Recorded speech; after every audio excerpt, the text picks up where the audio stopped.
Começa agora o Norte Investigação. Eu sou o jornalista Cardinô. No programa de hoje, você acompanha como vivem as pessoas tomadas pelas drogas. A equipe do Norte Investigação foi às chamadas Cracolândias. Ruas dominadas pela presença de grupos de usuários de substâncias ilícitas. Muitos desses usuários são usados pelo tráfico de drogas e acabam contribuindo para a permanência na criminalidade. As câmeras do Norte Investigação flagraram momentos em que criminosos tentam driblar o policiamento na região. Acompanhe esses e outros detalhes agora no Norte Investigação. Uma vida marcada por riscos. Centenas de pessoas vivem nas ruas dos grandes centros urbanos do Brasil. Só em Manaus, o número de moradores de rua saltou de 354 em 2018 para 1.672 em fevereiro de 2024, um aumento de 372%. É o que aponta dados da Secretaria de Assistência Social e Cidadania Municipal. Em 2023, mais de 261 mil pessoas estavam em situação de rua no Brasil, número 11 vezes maior do que há 10 anos. Dados da Universidade de Minas Gerais revelam que apenas nos primeiros 6 meses de 2024, mais de 10 mil pessoas passaram a viver nas ruas.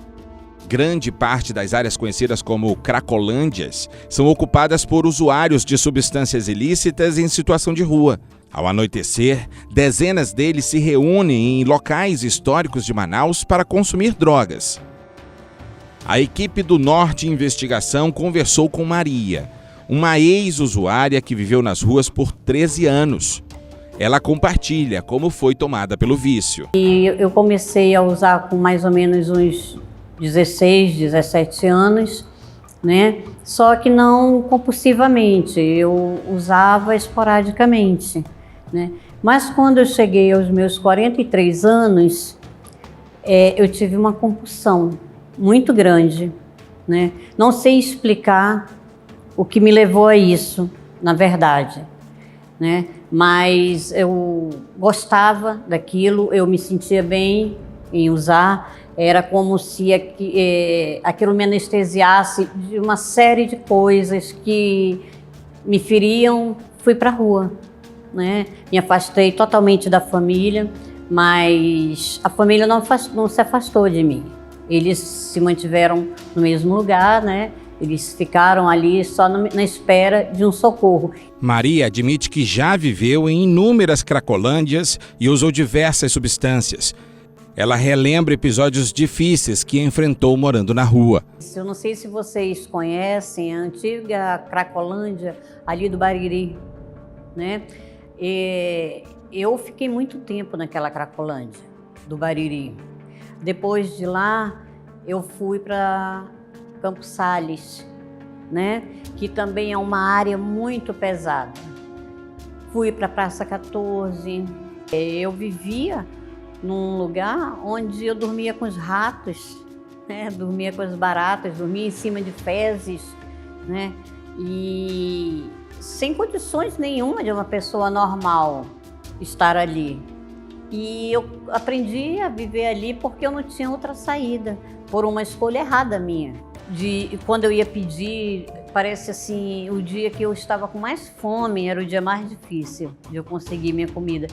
Ser humilhada, né? Eu lembro de um episódio que esse dia eu estava 2 dias sem comer. E eu cheguei numa banca de churrasco e tinha umas pessoas sentadas e tinha uma família. Eu pedi, né, se eles poderiam me dar um alimento, pagar um alimento para mim. E eles disseram que sim. Aí mandaram eu ir até o vendedor. E quando eu cheguei lá, eu disse, olha, eles disseram que o senhor pode me dar um espetinho. Ele disse assim, não tem mais, acabou. E eu olhei cheio. Aí o senhor levantou, né? E foi até ele e falou assim, eu pedi para dar um espetinho para ela. Ele disse, não, senhor, é porque o que tem aqui é só para os clientes. Ele disse, então me dê tantos espetinhos. E mandou ele embalar e me entregou. Só que a forma que aquele homem falou me feriu tanto, assim como se eu fosse um animal. Como se eu não merecesse aquele alimento. Olha, eu comecei com maconha, né?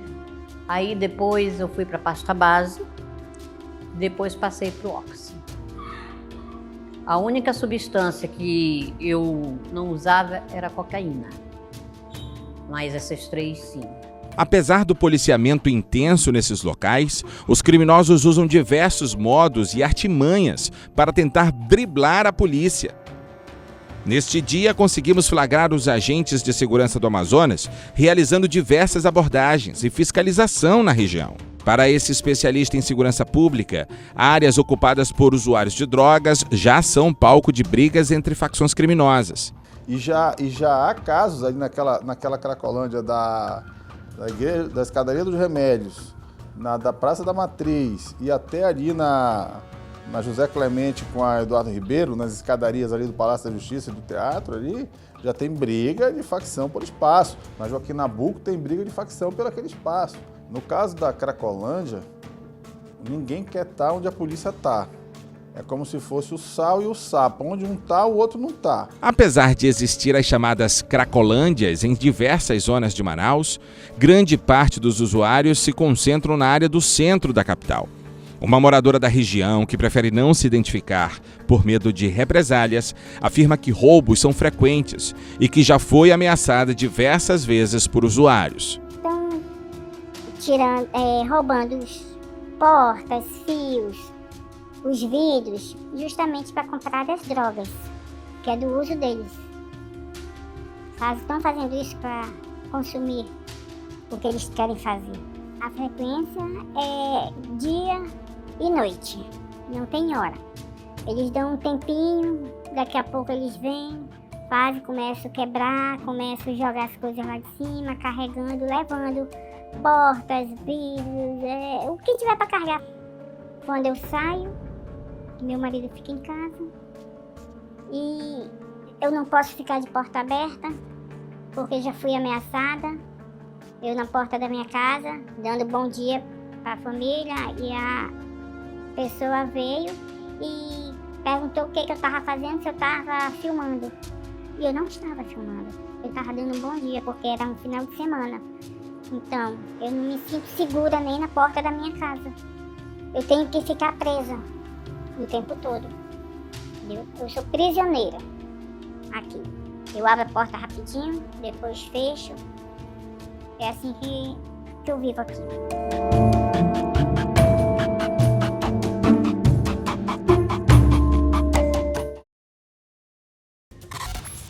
Essa situação que você viu na reportagem, o aumento de moradores de rua, as chamadas Cracolândias. Se você pega os dados do IBGE, os dados governamentais da miséria nesse país, os dados mostram, não, a miséria está diminuindo. Ué, então algo está errado. Por quê? Se tem uma pesquisa mostrando que a miséria está aumentando, como é que tem outra, e no caso aí, lê-se IBGE, dizendo que a miséria está diminuindo? A tragédia das ruas está aí, está muito clara. E aí? Quem que está certo?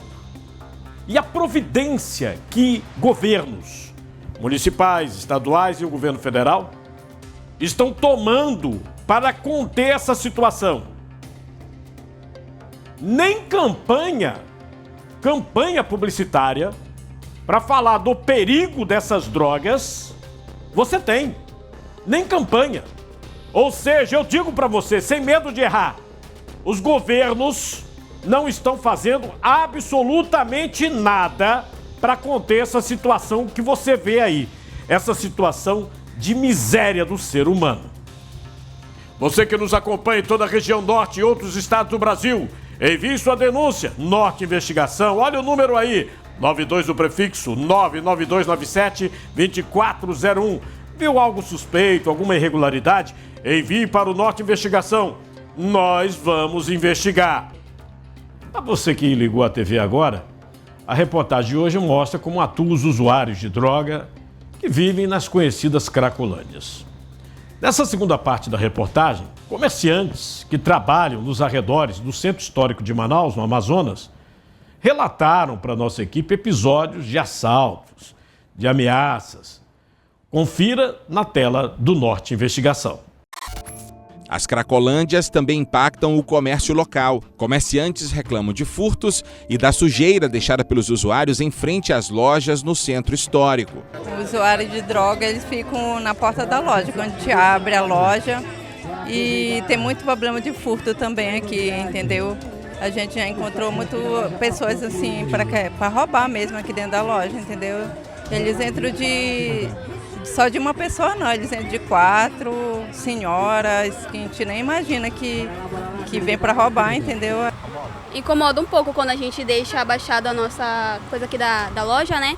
Alguns ficam dormindo aqui, aí é até meio chato, né? A gente fica até com medo, assim, deles agredir, fazer alguma coisa, porque a maioria aqui na loja é mulher, aí só tem um homem. Quando o homem não tá, é um pouco chatinho. A sujeira mesmo, que todo dia a gente precisa limpar, lavar a loja, desde vômito, fezes, de tudo a gente encontra aqui, entendeu? É sangue, de tudo a gente encontra, então todo dia a gente tem que limpar. Esse outro comerciante conta que uma de suas lojas foi incendiada por usuários de drogas durante uma tentativa de roubo. Eu antigamente, na minha loja lá no Saldanha Marinho, fui incendiada por bandidos. Foi. Isso em 2019, na verdade. No Natal de 2019 eles entraram para roubar e acho que acenderam uma coisa para fumar a maconha deles. Pegou na loja. O presidente da Câmara de Dirigentes Lojistas de Manaus afirma que os comerciantes são os mais prejudicados pela presença de usuários e destaca que já estruturou um projeto de intervenção para buscar soluções. Olha, a primeira é lamentável, né? Uma cidade, principalmente no centro da cidade, acontecer um fato desse.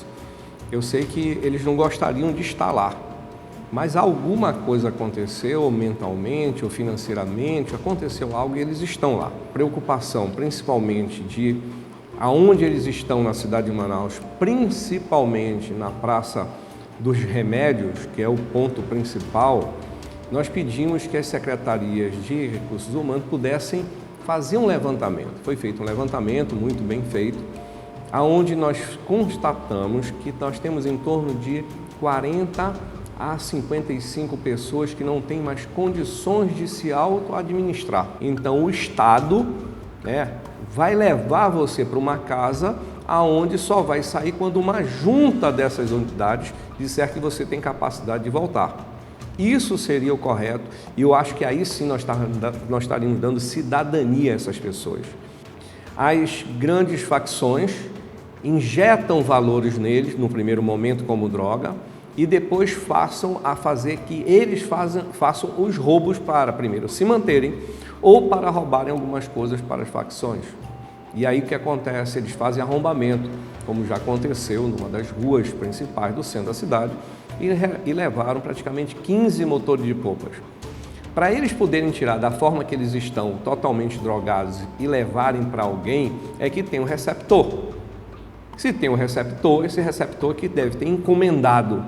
E isso aí acontece um outro fato, é que nós não estamos cuidando daqueles que estão bem, aqueles que estão trabalhando, aqueles que geram produtos internos para que a gente possa fazer sua venda. O que é que acontece? A loja fecha e demite essas pessoas. A secretária executiva de Direitos Humanos do Amazonas explica que a situação das cracolândias envolve diversos órgãos e entidades. Segundo ela, são realizadas diversas ações com o objetivo de reduzir e conscientizar essas pessoas que vivem nessas localidades. A Sejusc possui em seu escopo 2 gerências que trabalham com essas temáticas, que é a Gerência de Políticas para a População em Situação de Rua e a Gerência de Álcool e Outras Drogas. O que ocorre? Durante o ano, nós fazemos os atendimentos de portas abertas, sem agendamento, através dessas gerências. Então, nós atuamos em conjunto com a assistência social, com a saúde, com a parte do trabalho. Então, geralmente, quando a pessoa sai, né, do contexto da rua, ela vai para uma clínica, vai para um abrigo e a partir daí a gente tenta resgatar e trabalhar as habilidades dessa pessoa para que ela possa principalmente também recuperar os laços familiares, que muitas vezes quando as pessoas estão em situação de rua, os laços familiares estão rompidos. Então a gente busca trabalhar tanto com a família, né, dessa pessoa, como com a pessoa também, para que tenha essa integração novamente. Eu não me sinto segura nem na porta da minha casa. Eu tenho que ficar presa o tempo todo. Eu sou prisioneira aqui. Eu abro a porta rapidinho, depois fecho. É assim que eu vivo aqui.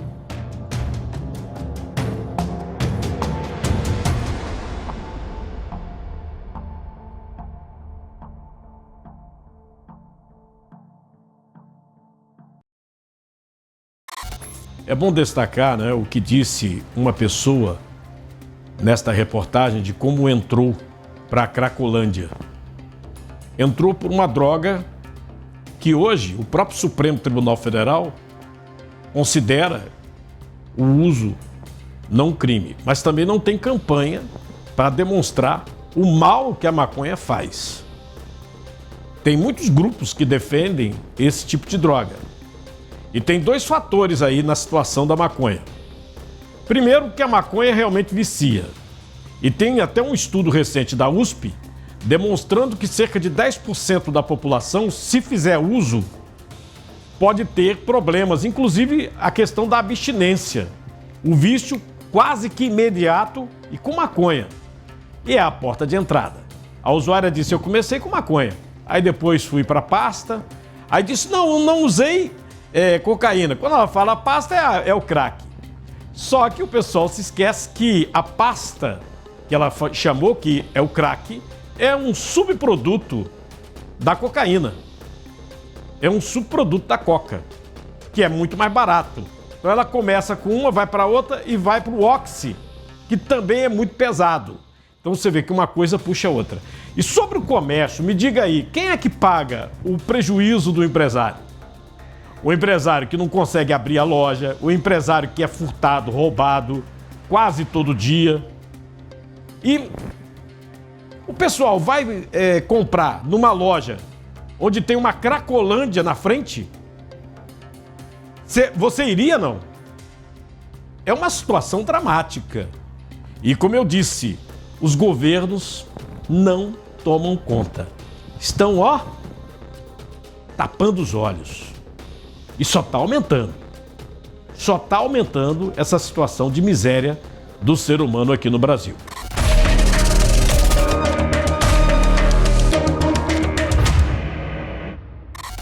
Uma empresária foi presa sob suspeita de explorar crianças para a venda de doces. Segundo o Ministério Público de Rondônia, as vítimas com idades entre 9 e 12 anos viviam em condições insalubres, com roupas sujas e também colchões no chão.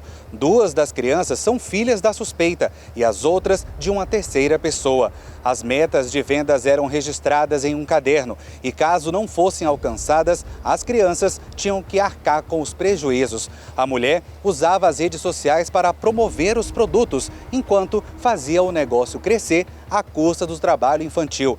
A suspeita, que também organiza eventos no estado, deve responder por exploração de menores e outras acusações.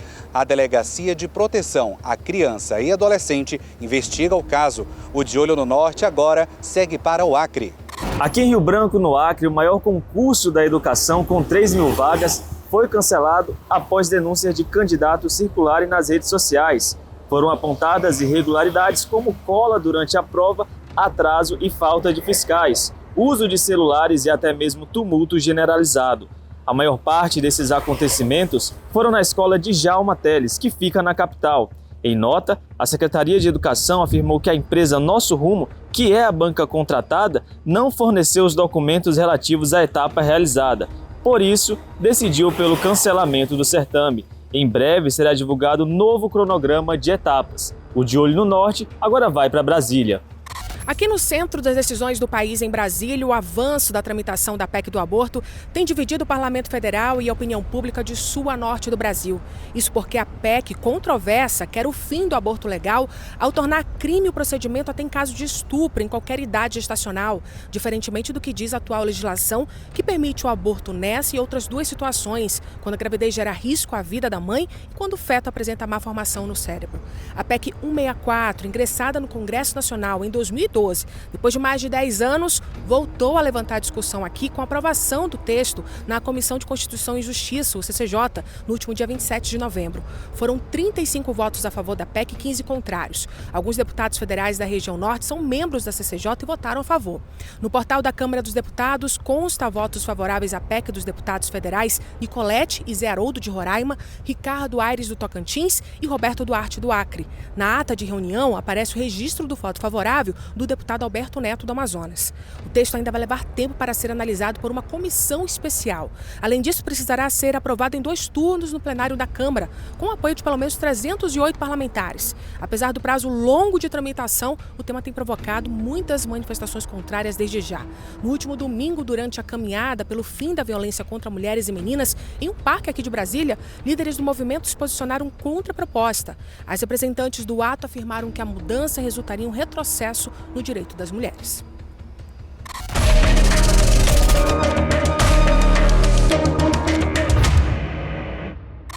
A você que nos acompanha no Norte Investigação, muito obrigado por sua audiência. Você da região norte de todo o Brasil, mande sua denúncia ou sugestão pelo nosso WhatsApp 92, o prefixo 99297-2401. Na próxima semana estaremos de volta. Sempre nos acompanhe por nossas redes sociais, no norte.com.br, pela Rádio Norte FM. Muito obrigado.